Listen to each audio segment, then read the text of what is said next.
여러분 안녕하세요. HSK 대표 강사 최은정입니다. 자, 오늘은 조금 쌀쌀해진 날씨 속에서 우리 시험 쳐봤는데요. 날씨가 추우면 좀 더 긴장하지 않았을까 걱정이 됩니다. 그런데 오늘 시험은요. 지난 시험과 비교했을 때 큰 차이는 없는 시험이었어요. 단 좀 분석을 하면서 제가 몇 가지 지적할 것들은 얘기해 보도록 할게요. 자, 듣기 같은 경우는요. 역시 거의 불러주는 그대로 답이 나왔었기 때문에 뭐 항상 거의 비슷한 수준을 유지하고 있다고 생각하시면 될 것 같고요. 독해 일부분 특히 어려운 단어 정말 없이 무난하게 잘 나왔고요. 독해 이 부분 같은 경우에는 우리 A, B, C 순서 내용에 맞게 나열하는 거 너무나 명확하게 첫 번째는 두 번째는 이런 표현들이 나오는 문제가 한 문제가 아주 눈에 띄었었고요. 수이란, 但是처럼 우리 관련사를 이용하는 문제 한 두 문제 정도, 그리고 대명사 앞에 나왔던 거 쩌나 나나 타 같은 이런 대사들을 이용해서 이미 한번 앞에 나왔기 때문에 그 다음에 지칭할 수 있는 것들을 이용해서 푸는 문제도 한 두 문제 정도 출제가 되면서 5문제는 굉장히 명확했고요. 나머지 5문제도 앞을 찾기는 그렇게 어렵지 않았던 것 같습니다. 자, 독해 3부분 조금 그래프를 한번 올려봤어요. 왜냐하면 우리가 보통 독해 3부분 같은 경우에도 4급의 경우는 거의 그대로 요 표현 위에 있고 딱딱 찾아져요. 근데 오늘은 좀 전체 내용을 읽어야 하는 것들이 지난 시험 전에 우리가 봤던 것들보다는 조금 비율이 많아지면서 우리가 흔히 유추형이라고 하죠. 딱딱 답을 바로 받아먹는 것보다는 조금 생각을 해야 되는 문제들이 한 대여섯 문제가 되면서 평소에 한 두세 문제였던 거에 비해서 한 2배 정도 많았다라고 얘기할 수 있겠고요. 자, 쓰기 일부분. 쓰기 일부분은요. 전체적으로는 쉬웠는데 한 두세 문제가 조금 까다로워서 우리 학생들이 요거 조금 틀릴 수 있겠다라는 생각이 드는 포인트가 좀 있었어요. 그래서 그래프 낮지 않아요. 그리고 쓰기 이 부분. 쓰기 이 부분 같은 경우는요. 이게 참 어떻게 보냐에 따라서 되게 달라질 것 같은데 저는 개인적으로는 어려웠다고 생각합니다. 왜냐하면 그 단어만 보면 별로 어렵지 않은데 그림과의 연관성을 만드는 게 굉장히 어려웠던 것 같아요, 오늘은. 그래서 그 단어만 안다고 해서 그림을 반영하기가 굉장히 힘들지 않았나. 그래서 우리가 요 그래프를 그릴 때는 단어의 수준만 일단 표현을 한 건데요. 사실상 작문을 하는 걸로 친다면 이렇게 올려도 될 것 같아요. 굉장히 여러분이 체감상 느끼는 난이도는 있었을 것 같다라고 판단이 됩니다. 자, 그러면 우리 몇 가지 문제들 보면서 한번 다시 체크해 보도록 할게요. 제가 오늘 목 상태가 좀 좋지가 않아요. 그래서 강의하면서 하는 거 좀 이해해 주셨으면 좋겠고요. 독해 제 1부분입니다. 먼저 위에 나와 있는 단어들 한번 쑥 훑어보고 넘어가도록 할게요. 비루라는 말은 접속사예요.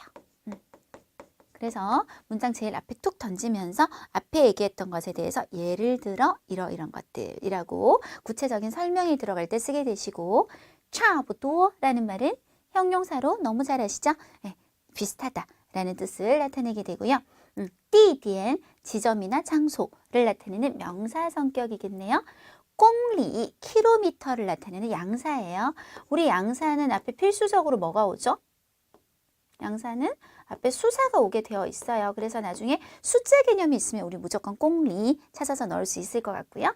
현금, 시엔진이라는 말도 명사. 그래서 명사 2개인 걸 빼고 나면 너무나 다른 품사들이 있기 때문에 비교적 쉽게 풀이가 될 것으로 보입니다. 자, 그러면 46번부터 非常抱歉 정말 죄송합니다. 슈아카지라고 하면 우리 이제 카드를 긁는 기계가 되겠는데요. 모르면 그냥 뭐가 고장 났구나 하고 넘어가셔도 돼요. 现在只能收 지금은 오직 뭐만 받을 수 있습니까? 하고 목적어가 비어 있어요. 목적어 기본적으로는 명사가 필요하죠. 자, 상황이나 여러 가지로 봤을 때 시엔진 현금을 받을 수가 있는 상황이 되겠고요. 자, 47번입니다. 깡지에 따오 통知, 제가 방금 통지를 받았는데요. 민환연 추더 하고 주어가 빠져 있는 상태예요. 내일 저녁 공연의 으흐는 환따오 무엇으로 바뀌었죠? 학교의 체육관으로 바뀌었습니다. 라고 했어요. 주어가 될 수 있는 거 역시 품사는 기본 품사 명사여야겠죠? 그래서 여기 명사 하나 남은 거 있었어요. 장소가 어디로 바뀌었다 라고 하시면 되겠고, 48번. 这两台 이 2대의 冰箱的样子 2대의 냉장고의 모습이 보기에 어떻다? 서로 의아한데 가격은 차, 很多 되게 차이가 많이 납니다 라고 얘기했습니다. 그렇다면 모양은 어떤데? 서술어가 될 수 있는 성격 뭐밖에 없죠? 형용사 차부터 비슷한데 가격 차이가 많이 나네요 라고 얘기하시면 되겠고요. 49번. 자, 1000이라는 단위 보이시죠? 그렇다면 우리가 꽁리를 가져와서 这次要跑 이번에는 우리가 달려야 해요. 好지라는 말은 굉장히 많다는 뜻을 나타내는 표현이에요. 예를 들어 며칠이나 라고 하면 好几天, 몇 년이나 好几年, 몇 번이나 好几次 이런 식으로 그래서 몇천 킬로미터나 달려야 합니다. 해서 정답은 D가 되시겠어요. 자, 이제 뭐 남은 거는 A겠지만 상황을 한번 보시면 地球一直在变化之中 지구는 계속 변화하고 있는 중인데요. 예를 들면 现在是森林的地方 지금은 이다 뭐 地方 산림이었던 곳이 以前 예전에는 可能是 아마도 하양 바다였을지도 모릅니다라고 구체적으로 설명이 들어가면서 예를 들어 라는 표현 좋을 것 같습니다. 자, 별로 어렵지 않았죠. 일단 주어진 단어들 수준 되게 너무 낮았고요. 또 헷갈리는 거 이런 거 전혀 없었기 때문에 독해 일부분은 굉장히 무난했다라고 평가할 수 있겠고요. 독해 이 부분 아까 제가 말했던 너무나 명확했던 자 첫 번째는 두 번째는이 있어요. 그런데 우리가 어떤 배경을 깔지 않고 중사람한테 첫 번째는 이렇게 말하지 않겠죠. 따라서 B가 제일 처음에 들어와서 判断翻译的好坏라고 했어요. 이 번역이 좋은지 나쁜지를 판단하는 것은 하고 주어가 조금 길어요. 동사는 요 있습니다. 뭐가 있나요? 标准 기준이 있어요. 어떤 기준? 两条重要的 두 가지 중요한 기준이 있는데 그 중에 첫 번째가 이거, 두 번째가 이거 이렇게 나열해 주시는 그러니까 사실상 저는 뭐 해석을 한번 해봤지만 해석 안 하고도 그냥 충분히 답이 나오는 문제였고요. 관련사 문제 오늘 나왔던 거 한번 보시면요. 자, A에 보면은 뭐가 있냐면 지우라는 연결고리가 있고 B에 보면 只要뭐뭐 하기만 하면이라는 표현이 있네요. 그래서 只要 지우는 연결성을 가지면서 뭐뭐 하기만 하면 뭐뭐 하다. 그러면 이제 A를 어디에 놓을지가 중요할 텐데 C를 어디에 놓을지가 중요할 텐데 C 같은 경우는 每次 매번 뭐 할 때마다 遇到烦恼的时候 뭔가 걱정되고 이런 일을 만날 때마다라는 말을 앞에 빼야 얘가 뒤에 올 수는 없는 입장이니까요. 문장이 끝나는 문장은 아니니까요. 먼저 빼고 또 会去海边走一走 해변에 가서 좀 걸어 다니고 뭐 하기만 하면 只要一看到大海 네, 바다를 보기만 하면 他的心情很快就 마음이 어떻게 된다? 好起来 좋아집니다. 그래서 이런 문제들은 아까 우리가 앞에서 풀었던 61번도 그렇고요. 65번도 그렇고 아주 자세한 해석 없이도 순서를 나열하는데 별로 그렇게 큰 어려움이 있는 문제는 아니었습니다. 자, 그 다음에 73번. 오늘은 제가 독해 3부분 유추가 좀 많았다고 했어요. 즉, 탁 찾아지지 않고 조금 글을 봐야 되는 특히 이 문제. 这段话, 이 글은 아마도 对谁说的? 누구에게 하는 말일까요? 라는 느낌을 알기 위해서는 조금 한번 내용을 볼 필요가 있는데요. 在教育学生的过程中 이라는 말이 있어요. 학생들을 교육하는 과정에서 如果 만약 뭐라고 하면 只批评不表扬 비판만 하고 애를 칭찬하지 않으면 学生会变得不自信 굉장히 자신감 없는 상태로 변할 것이고 우리가 보통 分号라고 해요. 세미콜론이라고 보통 얘기하시는데 병렬 관계를 나타냅니다. 앞에 이런 게 나왔으면 뒤에는 또 반대 상황에 대해서 병렬을 해주겠죠. 오직 칭찬만 하고 이번에는 비판을 또 하지 않으면 정반대 상황일 경우는 학생이 又容易骄傲 아주 교만해지기가 쉽습니다. 심지어는 会接受不了 不了라는 말은 can't의 의미를 나타내죠. 받아들이지를 못해요. 뭐를? 失败, 실패를 받아들이지 못해요. 所以 이 글의 주제이자 결론이에요. 找到合适的方法 아주 적합한 방법을 찾아내는 것이 관건입니다. 很关键 아주 중요한 것입니다. 라고 얘기한 것으로 봐서 주로 교육을 할 때 그리고 학생이란 말이 계속 반복되어서 나온 것으로 보아서 누구한테 하는 얘기겠다. 정답은 C, 교사한테 하는 얘기겠구나 하고 알 수 있겠죠? 자, 75번. 이것의 출현은 일단 이것을 우리가 한번 찾아보는 것이 중요하겠고요. 무엇과 요관이라는 말. 관계가 있는가? 그러면 일단 이 네 글자는 어디서 나왔냐면 여기서 처음 나오죠, 지금. 그런 다음 뒤로 훑으면서 관계가 있다는 말을 한번 찾아볼 거예요. 쭉쭉쭉 하시면 여기서 요관이란 말을 찾을 수 있죠. 자, 그럼 이 문장의 시작으로 다시 돌아가셔서 이것은 건 무엇과 很久以前 아주 오래전에 人们骑马 사람들이 말을 타거나 或者 혹은 坐马车出行的 마차를 타고 나갔던 외출을 했던 습관과 요관입니다. 그래서 요 괄호에 있는 표현이 요 什么의 역할을 하고 있는 거죠. 정답은 뭐? 마처하고 관련이 있다 해서 마처 수두라고 하시면 돼요. 자, 그 다음 두 문제짜리 한번 해볼게요. 자, 큰 따옴표가 되어 있다는 말은 우리한테 어떤 약속을 해주는 거냐면 이 글에 이 표현 반드시 있어요 라는 뜻이에요. 这样的人은 어떤 특징을 가지고 있을까요? A, B, C, D를 한번 보고 올라가면 不懂幽默, 유머를 몰라요. 容易激动, 굉장히 흥분을 잘해요. 不够自信, 충분히 자신감을 갖고 있지 못하고 有些粗心, 두껍다, 마음이 두껍다는 말은 좀 부주의하고 덜렁덜렁거립니다. 자, 这样的人 여기 있어요. 쭉 뒤로 읽으시다가 A, B, C, D에서 나온 내용과 유사하거나 똑같은 표현이 나올 때 멈추실 수 있을 거예요. 他们总是羡慕别人, 항상 다른 사람을 부러워합니다. 없었고요. 怀疑自己, 자신을 의심합니다. 없었어요. 他们看到了别人的优点, 그들은 다른 사람의 장점을 보게 되고 发现, 뭐를 발견하며 목적어 조금 길어요. 아, 나는 없구나 하는 것을 발견하게 되면 于是, 그래서 어떻게 해요? 변하는 정도가 어떻게 된다? 不自信이라는 말에서 가장 비슷했던 말은 정답은 C가 됩니다. 두 번째 문제로 계속 하실게요. 자, 여기까지 우리가 봤다는 거 일단. 자, 두 번째 문제는 만약에 우리가 다른 사람을 부러워하면 뭐 하는 게 가장 좋아요? 라고 얘기했어요. 자, 이 뒤에 내용에서 바로 시엠무 비에런을 한번 찾아볼게요. 여기도 시엠무라는 말이 나옵니다.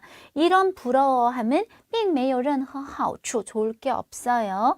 它不会让我们变得更好, 우리를 좋게 바꾸지 않아요. 자, 한 번 더. 만약에 당신이 정말 또 시엠무 이거를 어떤 다른 사람을 부러워한다면 就应该多向他学习. 그래서 똑같은 표현을 찾아볼까요? 답은 B가 되는데 요거는 구문 알아두세요. 向사람, 学习라는 구문은 진짜 그 사람 쪽으로 뭐 책상을 딱 옮겨서 공부한다는 뜻이 아니라 그 사람을 본받다, 누구 보고 좀 배우다 라는 뜻으로, 그래서 글을 보고 많이 배우세요. 글을 보고 많이 본받아 보세요 라는 뜻으로 받아들이시면 되겠습니다. 자, 쓰기 일부분이세요. 형용사 수렴은 형용사가 서술어가 되는 문장을 형용사 수렴은 我很好처럼 好. 형용사가 서술어가 되면 우리가 갖게 되는 가장 좋은 점은 목적어가 들어올 필요가 굳이 사실 없기 때문에 그냥 주어, 형용사, 서술어 구조가 가장 핵심이 되고 주어 앞에 꾸미는 관형어가 만약에 더가 필요 없다면 쓰지 않겠지만 필요하면 이 더를, 그리고 형용사를 꾸미는 보통은 부사가 많이 들어오죠. 그 중에서도 특히 정도 부사가 참 많이 들어옵니다. 很, 매우, 非常 이런 아이들, 매우 아주 하는 아이들이 많이 들어오게 되기 때문에 아주 길어봤자 이걸 정도, 네 가지 정도가 들어온다고 생각하시면 되겠어요. 자, 먼저 네 개가 있는데요. 항상 서술어를 먼저 찾아 놓으면 나머지를 좀 찾기가 쉬워요. 쭉 보시면 예, 正确, 맞다, 올바르다, 얘 말고는 서술어 역할을 할 수 있는 단어가 없죠. 그러면 형용사가 서술어니까 더 이상 목적어를 찾을 필요는 없어지겠고, 그럼 뭐가 정확하고 정확하지 않냐를 봤을 때는 명사성이 뭐밖에 없다는 점, 예, 비밀번호가, 그럼 끝났어요. 这几个는 분명히 비밀번호를 꾸미게 될 거고, 都라는 부사, 不라는 부정, 부사는 正确를 꾸미게 되면서 这几个密码, 이 몇 개의 비밀번호는 모두 정확하지가 않습니다로 가시면 되겠고, 동사가 서술어가 되게 되면 조금 더 길어질 수밖에 없는 이유는 뒤에 목적어가 들어올 수 있기 때문에, 물론 항상 동사가 목적어가 있어야 된다는 얘기는 아니죠. 있을 수도 있고 없을 수도 있지만 형용사 수로문보다는 길어질 가능성이 크다. 그래서 여기까지는 형용사 수로문하고 똑같아요. 주어 앞에 관형어 있을 수 있고요. 동사 앞에 부사어 있을 수 있고요. 목적어가 들어온다면 또 목적어 앞에 관형어가 한 번 더 들어가서 훨씬 호흡이 길어지는데 이때 부사어를 조금 더 우리 분석하면 동사 앞에 꾸미는 말들, 즉 부사어라고 하는 것들을 나열할 때 기본 순서는 보조개, 보는 부사, 조는 조동사, 개는 우리가 전치사를 원래 중국어로는 개사라고 하죠.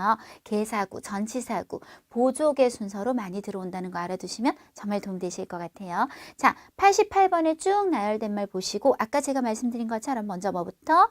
서술어부터 찾아봅니다. 너무나 명확하게 뭐예요? 出来了. 그러면 이제 주어를 한번 찾아보도록 하죠. 뭐가 나왔을까요? 명사성이 두 가지가 있는데요. 다음 학기가 나오다는 말이 성립이 되지 않죠.课表, 네, 그렇죠. 수업표, 과정표가 나왔다. 그러면 우리가 주어 서술어를 찾았어요. 목적어는 없고요. 지금 더를 이용해서 관형어, 다음 학기에 课表가 이징, 부사죠. 부사, 보. 이미 나왔다. 순서는 다 끝난 것 같아요. 다음 학기 과정이 이미 나왔습니다. 자, 90번. 쭉쭉쭉쭉 보시면 동사를 먼저 찾아보도록 할게요. 동사로 보일 수 있는 게 취, 서술어 가능하실 것 같고 우리 두처라는 말 쓰죠. 차가 막히다도 가능할 것 같아요. 자, 그럼 두 개의 동사를 일단 냅두고 우리가 주어를 한번 찾아볼까요? 주어가 될 수 있는 명사는 이 중에 뭐밖에 없냐면 길. 그렇다면 이 둘이 짝이 핵심인 거예요. 길이 막힌다. 그런데 더가 있는 걸 보면 분명히 길을 꾸밀 거란 얘기죠. 어떤 길? 去大使馆的 대사관으로 가는 길이 이렇게 되겠습니다. 되셨죠? 그리고 두 막혀요. 어떻게 막혀요? 特别 굉장히 막혀요. 现在 지금은 앞에 붙어서 지금 굉장히 막히고 있습니다. 라고 했습니다. 88, 90번은 지금 목적어가 없이 동사 서술어에서 간단하게 끝나는 문형이었어요. 자, 93번 한번 가볼까요? 역시 서술어부터 찾아요. 너무나 명확하게 얻었죠. 그러면 주어 찾아볼게요. 누가 얻었을까요? 네, 그가 얻었겠죠. 더가 붙어 있는 걸 보니 얘는 누군가를 꾸며야 될 것 같고요. 그가 뭐를 얻었을까요? 존중을 얻었겠죠. 그래서 그는 얻었어요. 어떤 것에? 모든 사람들의 존중을 얻었다. 굉장히 기본 문형은 간단했어요. 자, 갑니다. 타추성더 이건 수식 성분이고 우리 서술어 될 수 있는 거 뭐 있냐면 러 붙어 있죠. 시야 하면 역시 따위가 되겠죠. 그러면 주어는 그날에 되겠습니다. 그래서 그날 어떤 그날? 그가 출생했던 그날은 내렸다. 이창 따위 아주 많은 비가 한바탕 내렸습니다. 자, 94번. 为任何人 네, 전치사 구조. 개사 구조 있고요. 팅리오라는 서술어부터 찾아볼게요. 머무르다 라는 동사가 나왔어요. 자, 时间이 있고요. 그렇다면은 얘도 목적어가 없는 것 같네요. 시간이 머물다. 그런데 보호이를 써서 뿌가 뭐죠? 부정부사 보. 호의가 뭐죠? 뭐뭐 하지 않을 것이다. 호의. 추측이나 가능성을 나타내는 조동사. 얘는 아주 순서가 보조개가 다 들어갔어요. 시간은 보조개. 뭐 하지 않을 것이다. 어떤 사람을 위해서도 딩리오 멈춰주지 않을 것이다. 목적어는 없는데 앞에 부사어가 보조개가 모두 나오면서 조금 여러분이 헷갈릴 수 있었다고 생각하고요. 자, 밑에 봅니다. 자, 동사부터 서술어부터 찾아보니까 요거예요. 냈어요. 목적어를 달고 있네요. 报名费 접수비를 냈어요. 그럼 누가요? 당연히 워가 되겠죠? 그럼 짜이는 전치사 구조 어디에서? 왕샹에서 끝났네요. 나는 인터넷상에서 접수비를 이미 냈어요. 이렇게요. 자, 계속 동사수라면 정말 기본 문형이 많이 나왔죠?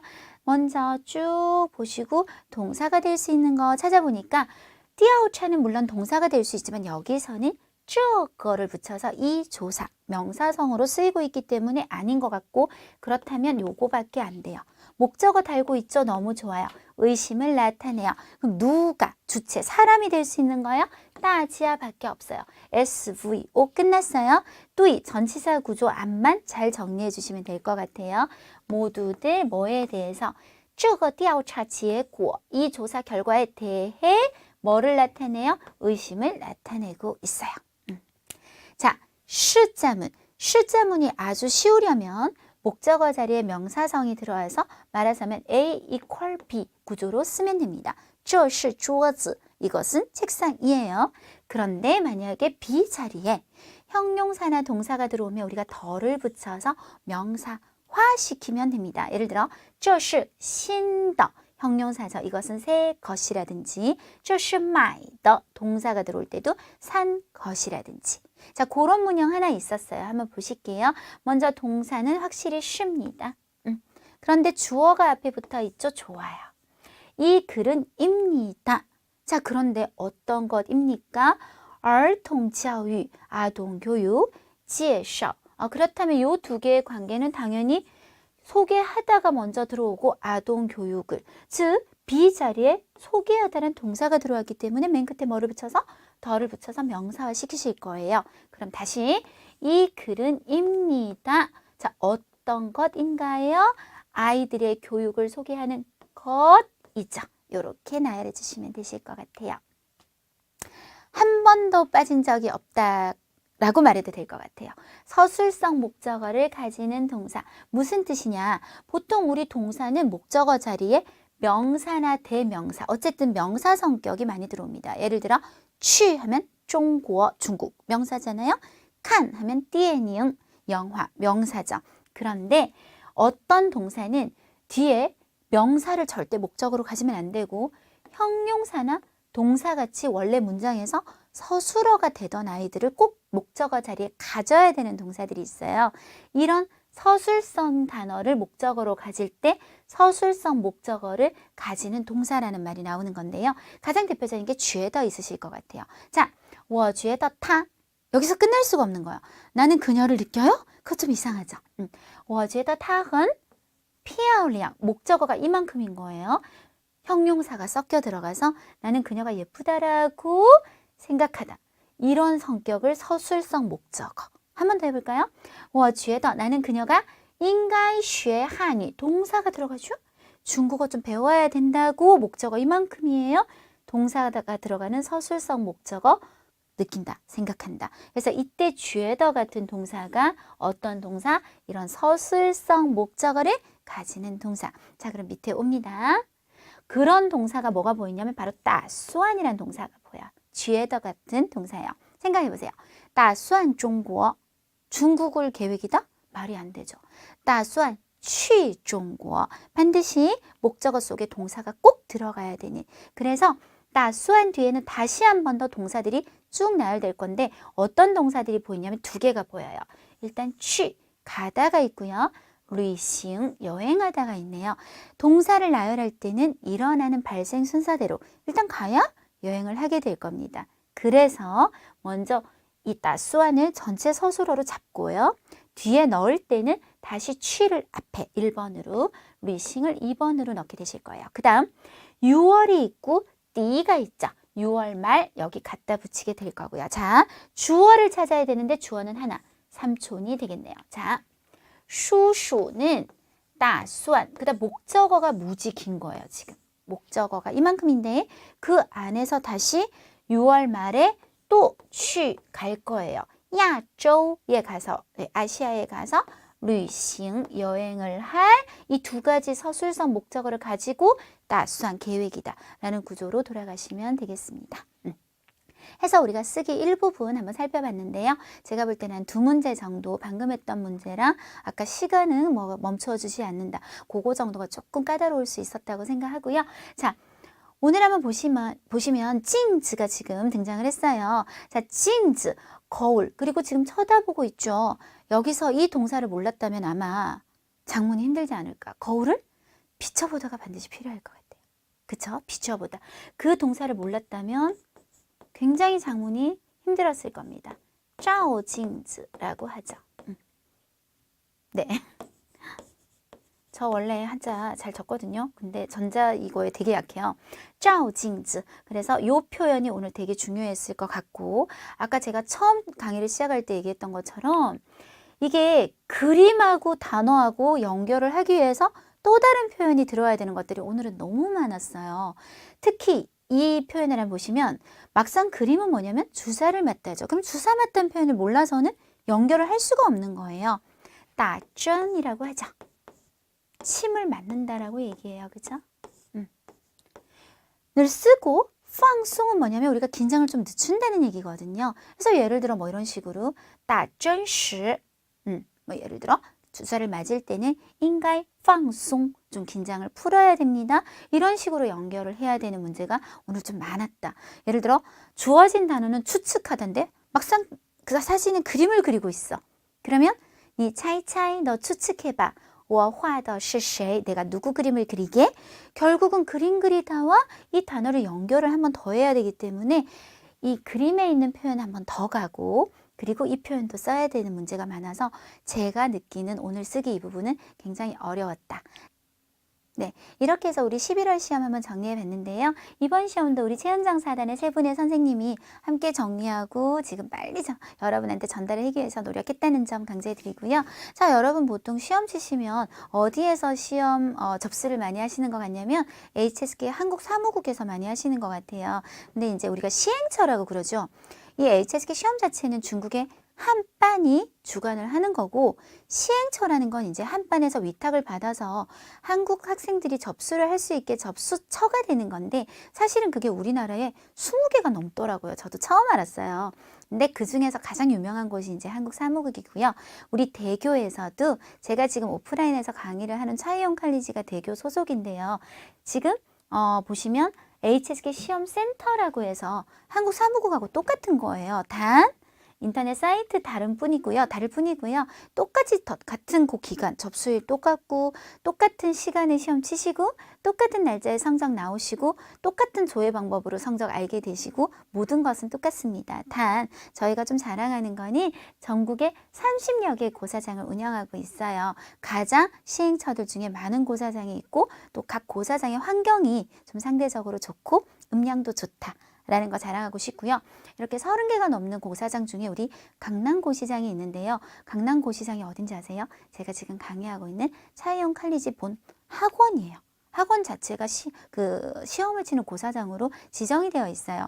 그게 얼마나 메리트가 있냐면 내가 굉장히 안 그래도 긴장이 되잖아요. 시험을 치면. 근데 학교에 가서 시험을 치거나 이렇게 되면 그 환경이 낯선 것만으로도 사람이 굉장히 주눅이 들고요.